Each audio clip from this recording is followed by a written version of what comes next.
There's been a lot of twists and turns in the Orioles lease negotiations over the last few weeks, but somehow we sit here on December 13th and there's no lease signed yet. The deadline is in about 2 weeks. So, what's going on now? What's going to happen next? We'll get to that coming up on this episode of the Locked On Orioles podcast. You are Locked On Orioles, your daily Baltimore Orioles podcast. Part of the Locked On Podcast Network, your team every day.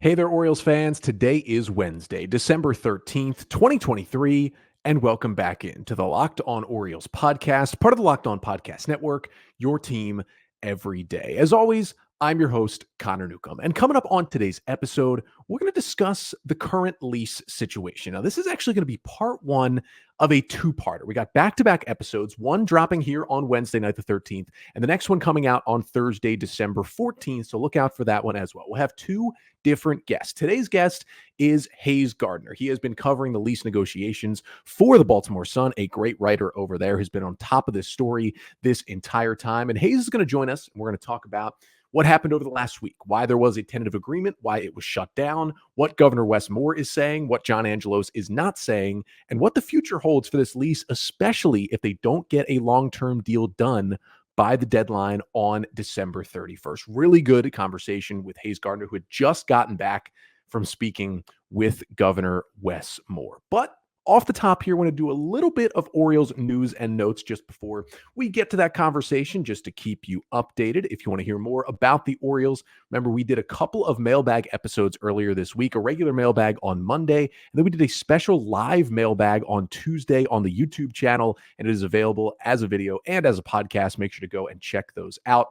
As always, subscribe wherever you listen, leave a 5-star rating and a review if you can, and make sure to like, comment, and subscribe to the Locked On Orioles YouTube page. But just a couple of news and notes here to get to. Orioles haven't made any moves, right, since we last talked, but there's been some somewhat interesting things going on around baseball that may have some sort of impact on the Orioles. The first one is another starting pitcher is off the board, and that is Seth Lugo, who signed a 3-year, $45 million contract with the Kansas City Royals earlier this week. Now, Lugo was a guy who I had certainly targeted for the Orioles to go get, 34-year-old right-handed pitcher who spent last season with the San Diego Padres, had a pretty good year, and then opted out of his deal to become a free agent again, and it was a good move. He ended up making more money, although he now plays for the Royals instead of the Padres, but he did make a little bit more. Now, Lugo was a guy who was on my list, right, my top 10 list that I did for free agent starting pitching wish list for the Orioles earlier this offseason. Make sure to go back and check out that episode as well. But Lugo was an interesting case because he had been a reliever, middle reliever, then kind of a setup, high leverage guy for the New York Mets for like 5 seasons. He started out with the Mets as a starter, then quickly went to the bullpen and kind of was in the pen for multiple years. Then he found his way as a free agent last offseason to the Padres, and the Padres signed him as a starter. They said, we think we can stretch him back out and he can be an effective starter. And he was. Now, he didn't throw 200 innings or anything, but he had a really good year in 2023 with San Diego and mostly stayed healthy as well. And he parlayed that into a 3-year, $45 million contract. Now, the Royals are not good, but the reports had continued to be the Royals are very aggressive in the starting pitching market this offseason, and they went and got Lugo. Now, how this impacts the Orioles is Seth Lugo got $15 million a year, and he got a 3-year contract. He's a guy who, was good, but is also 34 years old and has really only been a good starter for 1 season of his big league career. And he's getting $3 and $45. $15 million per year is not a whole lot for a starting pitcher, right? The Orioles just signed Craig Kimbrell, a closer, for $13 million a year. Kyle Gibson went to the Cardinals and got $12 million for the year. So $15 million per year, not a lot for a solid starting pitcher. The Orioles should be prepared to pay that or even more if they want to sign someone in free agency. But what it does tell me is Seth Lugo is getting a 3-year deal. The Orioles have shown over the last couple of years, they just aren't willing to give out a multi-year deal. Now, I had heard, and the Orioles have talked about this, that they have had some at least 2-year offers out there to players that haven't been accepted. But I don't know if they've had any 3-year offers out there. And it seems like it's going to take 3 or 4 years to really get any of the free agent pitchers that are out there. So what this Seth Lugo deal shows me is that I don't think the Orioles are playing anywhere near the free agent, or at least the top of the free agent starting pitching market. And I talked about this on Tuesday's mailbag episode. I don't think it's happening. Now, I still think if they don't make a trade, they will sign some sort of veteran on a 1-year deal, 12, 13 million to be at number 4, the number 5 in their rotation. I mentioned Hyun-Jin Ryu on yesterday's episode. I'm going to kind of stick with him as a potential name, maybe a Michael Lorenzen type pitcher, some other guys out there for a 1-year deal. But if they're looking for anybody better than that, it's not going to be free agency. It's just not going to happen. It's going to have to be a trade. And that takes us into the other piece of news, which is, as of recording here on Wednesday night, deal has not been finalized, but it looks like the Rays are going to trade Tyler Glasnow to the Dodgers. Now, Glasnow had 1 year for $25 million left on his deal. Rays didn't want to pay that. Dodgers are more than happy to.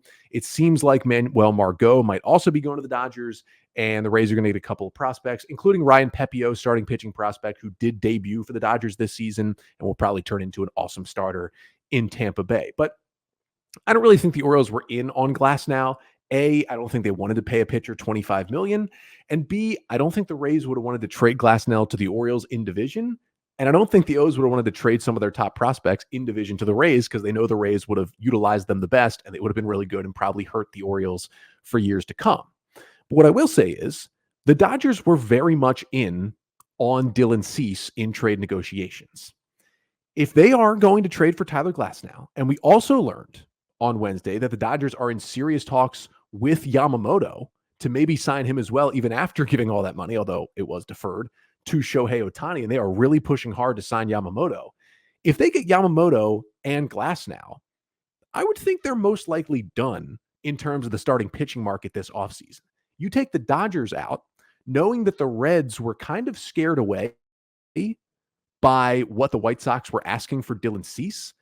That kind of brings it down to the Orioles and maybe the Braves. And we had also heard that the Braves were kind of backing off a bit in the Dylan Cease talk. So maybe, just maybe, if the Dodgers do make this Glasnow deal, the Orioles have a better shot and a clearer path to hopefully going and getting Dylan Cease in a trade with the White Sox this offseason. But that's all the moves and all the good stuff about the offseason that I want to be talking about. But unfortunately, because of the actions of John Angelos and Governor Wes Moore and everyone in between, we are 18 days away from the deadline of the Orioles lease being up for Oriole Park at Camden Yards. And there is still not a new deal. We thought we had one last week. Turns out it was shut down for fairly good reason. So I wanted to bring in an expert to talk about it. He is Hayes Gardner. He has been covering all of this lease negotiations for the Baltimore Sun. He was chatting with Governor Wes Moore today on Wednesday, right before he joined the podcast. And we talk about what's going on with the lease, what the holdup has been, and what the future will be, specifically what's going to happen, right, if they don't get a long-term deal done by December 31st. That is coming up here with Hayes Gardner of the Baltimore Sun right after this. But first, this episode of the Locked On Orioles podcast is brought to you by FanDuel. You can score early this NFL season with FanDuel, America's number one sportsbook. Right now, new customers get $150 in bonus bets with any winning $5 moneyline bet. That's $150 just if your team wins. So if you've been thinking about joining FanDuel, there is no better time to get in on the action. The app is so easy to use. There's a wide range of betting options, including spreads, player props, over-unders, and more. So visit FanDuel.com/lockedon to kick off the NFL season with FanDuel, official partner of the NFL. So we welcome in Hayes Gardner to the podcast for the first time, a writer for the Baltimore Sun who's been doing a fantastic job covering everything going on with the Orioles lease situation and all surrounding it over the past few weeks, months, years, kind of, for some of this. And Hayes, first of all, welcome into the podcast. Thank you so much for joining us. Yeah, thanks for having me, Connor. I appreciate it. So this continues to be a fluid situation with the Orioles lease. And right now we are about 2 weeks from the deadline, which is December 31st of 2023, to get a lease done. I think the first question that people want answered is, what would happen? This is the question I continue to get on this podcast. What would happen if there is no long-term deal by December 31st? I know you had written something about a possibility. I know on Wednesday, Governor Wes Moore had kind of shot that down a little bit. So what would happen if there's nothing long-term and we get to January 1st? Well, that's a question that Governor Moore was asked today. What happens if that's not done? And well, the first answer would be Governor Moore's like, we're going to get it done. So it's not a question worth asking. What would be his first response? Given that it's taken years, because negotiations began years ago. It began under Governor Hogan and the former Stadium Authority Chair, Tom Kelso, and they've continued this year, obviously, with a new governor and a new Stadium Authority Chair. But given the years-long history, it's a fair question for people to ask, like what happens on January 1 when this lease that's been in place since Camden Yards opens is no longer in place. It was asked of Stadium Authority Executive Director Michael Friends last week, and he acknowledged the hypothetical question, and he mentioned that there could be a month-to-month lease in that scenario. But he did emphasize that's a hypothetical, and that's not what's likely to happen. And Governor Moore, again, today really emphasized, like, we're going to get a long-term deal done. He doesn't want a short-term deal. He even mentioned the Wizards and the Capitals today in talking about why he wants a long-term deal. But, I mean, at a certain point, if there's not a deal in place, something has to happen, and one of the sides could play hardball and say they're not going to agree to whatever terms are being tossed around. So there is always a scenario of that happening. The parties would say, no, like, we've been committed this whole time to making sure this deal gets done. But there could be a short-term month-to-month thing, perhaps. I mean, it's easier to extend the current lease than it is to sign a new lease. A new lease, we need to go through multiple levels of approval, like formal state approval from the Stadium Authority Board and from the Board of Public Works. When the lease was extended a couple of years ago, I believe just the Stadium Authority Board had to vote on it. So it would be easier to extend the current deal, but that's not what they want to do. So they're hoping that question is moot, but it's December 13th, and we're getting closer, and that question becomes more and more pressing each day, I guess. Yeah, and I know that last Public Works meeting was today on Wednesday, and I know you've reported and everybody that's talked about it said, we could call an emergency meeting. We still can get these people together. Yes. But I think we kind of hit like another benchmark a little bit in this. It's just like, all right, if something's going to get done, they're going to have to, it feels like scramble people together in the middle of the night to do something here. I will say it feels a little closer than it did a week ago, just because of your reporting at the Sun at multiple levels here that there was a tentative agreement that had come out, and then it was essentially shot down before Westmore and the government could say yes. So I think definitely the other big question that I've been getting is, what was that main factor that the president of the Maryland Senate said not so fast and basically kind of stopped it in its tracks? We're not sure how far along it was there, but stopped it in its tracks last week. Right. So the parties seem to have come to a deal finally, like the two sides agreed on things. But I mean, you want approval from big players in Annapolis, and Bill Ferguson is a very powerful legislative leader. His district includes Camden Yards, who's especially relevant to the discussion. He mentioned the David Rubenstein report, and not as many words, but he mentioned that, which obviously was a big deal. Less than a week ago, feels like lots happened since then. But he mentioned that Bloomberg report, and that was part of it. But then the other part is the ground lease component to the lease agreement, to what was presented in the memorandum of understanding in September, and that's been a big.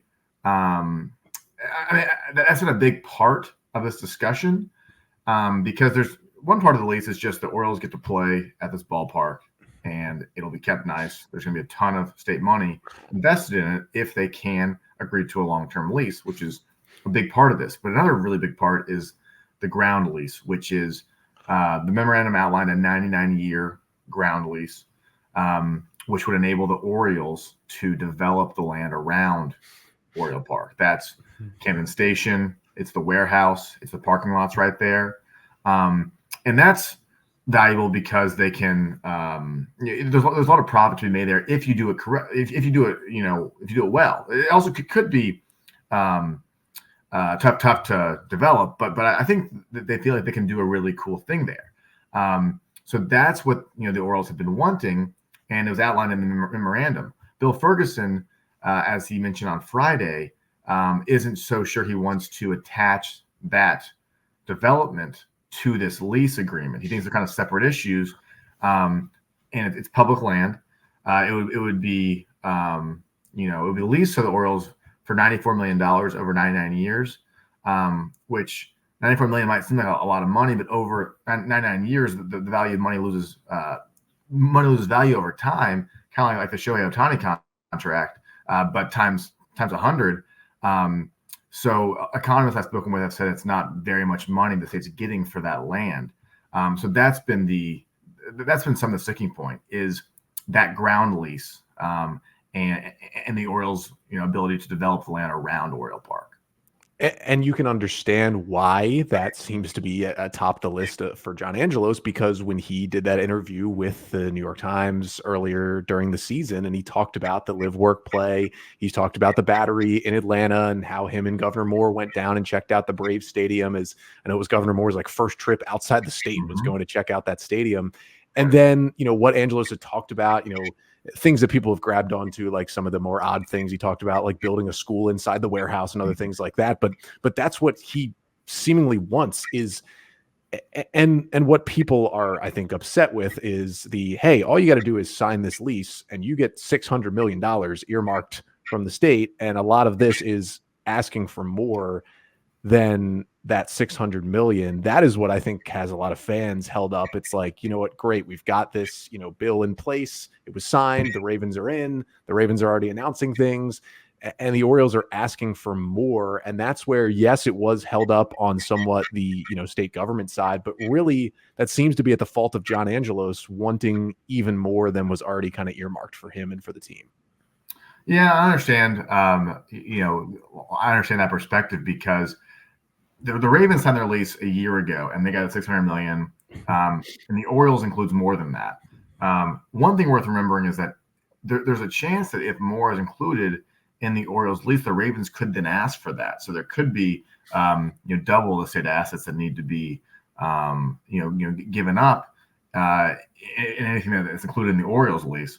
And then I will say that the idea of creating an entertainment district around a sporting venue is becoming more and more common. The Battery is really the big example. There's a reason Angelos and Moore visited the Battery is because it's kind of held up as the new standard. Like Camden Yards changed ballparks when it was built, and I've heard it said that the Battery is the new, it's next generation. It's out. It's in the suburbs. There's a lot of space. You kind of create, an entertainment district there.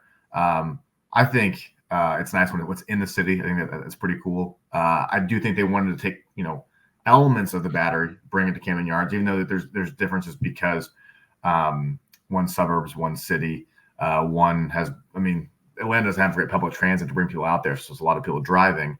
But yeah, Angelos has seen that and likely wants to do what other teams have done. But then you have people like Bill Ferguson pointing out that that's kind of a separate deal than a stadium lease, and hence the stalemate, if you will. And you mentioned the Ravens.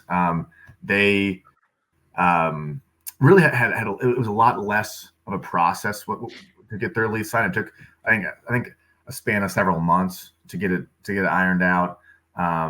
And they are starting to use those state funds to improve their stadium soon.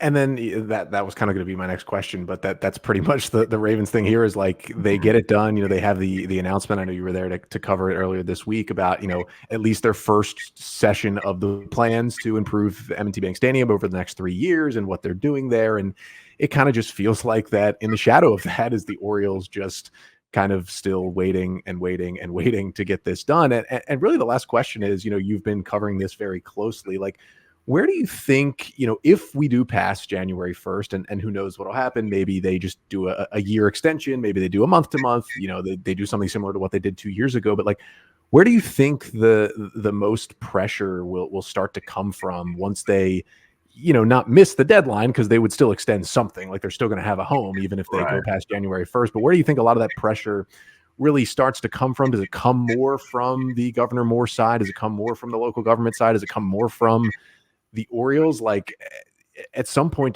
does one side start to bully the other? Like, I'm not really sure where this goes. If they miss January 1st, what then really propels them to get it done? Right.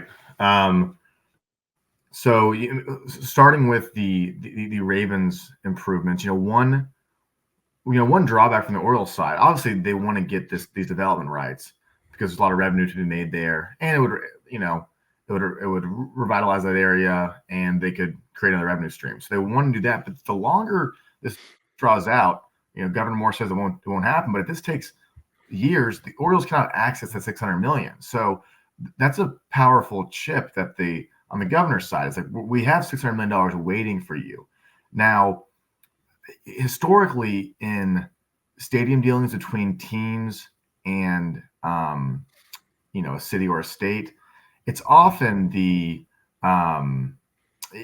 generally speaking, and a lot of people have studied this would probably agree, the teams often wield the power because they have the $600 million is a very powerful bargaining chip, but really the ultimate bargaining chip is the boogeyman of a team that could leave. And so, Governor Moore alluded to the DC teams potentially leaving DC to go to Virginia, which is just a few miles away. It's not the same as a team really leaving, like the Oakland A's leaving. But it's a powerful thing because if you're an elected leader and you lose the team, I don't know anything about politics in Oakland, but I would imagine the Oakland mayor is not doing well in polls right now because the Athletics are leaving, despite the fact that a lot of research shows it's not, maybe the best use of taxpayer money to put a bunch of money towards a stadium. But if you lose a team, it would be very bad. Now, it's almost not worth discussing because there's nowhere, like the Orioles are not going to leave. Right. Angels have said they're not going to leave. The governor and the mayor, they've all stated they're not going to leave. And I'm not sure if there's somewhere to go that would be better than Baltimore. Beautiful stadium, one of the most iconic stadiums in the country. A big pot of money waiting to improve that stadium. Obviously, a lot of history here. So it's not going to happen, but it remains a strong bargaining chip. So that could be a powerful discussion point for them. The pressure will come. The public pressure is kind of placed on both of them because a lot of people are upset with Angelos for a multitude of reasons. But Governor Moore it's been one of the biggest talking points of the first year of his time in office is this. And if he were to not, especially today, stating we're going to get this done before the end of the year, for him to not do that would look bad. So he'll get a lot of pressure from the public for having not done this. Pressure really felt on both sides, and we're not in the negotiation room with them. But I could see either party. There's certain things they could say to try to, get their portion of the deal done. I do think it will probably not go to January, and I say that in part because of how serious Wes Moore was today about it. It'd be a bad look if it went to January after his remarks today. But if the deal isn't there always is the option to extend it and keep this going, which really no one would love. But it remains an option until the long-term deal is signed. Yeah, it's funny because, if they do miss the December 31st, again, they will extend something, even if it's the current lease, and they will have a place to play next year. But it's almost like, say they do another 1-year extension, we just sit here and we're like, do we have to go through this for a whole another 365 days while they continue to negotiate? I think that's a whole nother part of this that maybe we'll get to again if we get to that point in January. But Hayes, thank you so much for joining the show. Thank you so much for your coverage. Let everybody know where they can find your work as you continue to cover this Orioles lease story. Sure. Thanks for having me on. It was good to talk with you, Connor. You can find me on Twitter. It's @HayesGardner. And you can find all my work on BaltimoreSun.com. So our thanks again to Hayes Gardner of the Baltimore Sun for joining us to talk about all of these lease negotiations and the situation here, and really wanted to focus on kind of what could happen next, right? But this is just part one of a two-part talk about the lease. We're going to be back tomorrow with one more episode of the podcast for this week, unless more news drops. So we're going to have another reporter on who's been covering this very closely. That is Pamela Wood, who has been covering a lot of these lease negotiations over at the Baltimore Banner. And she's going to join us on tomorrow's episode to go deeper into really what has happened so far, the role that John Angelos has played in all of this, and more of a look at, okay, how did we get here? How did we get to this point where there is still no lease 2 weeks away from the deadline? That's coming up on tomorrow's episode. But until then, I'm Connor Newcomb, and this has been the Locked On Orioles podcast, part of the Locked On Podcast Network. Your team every day.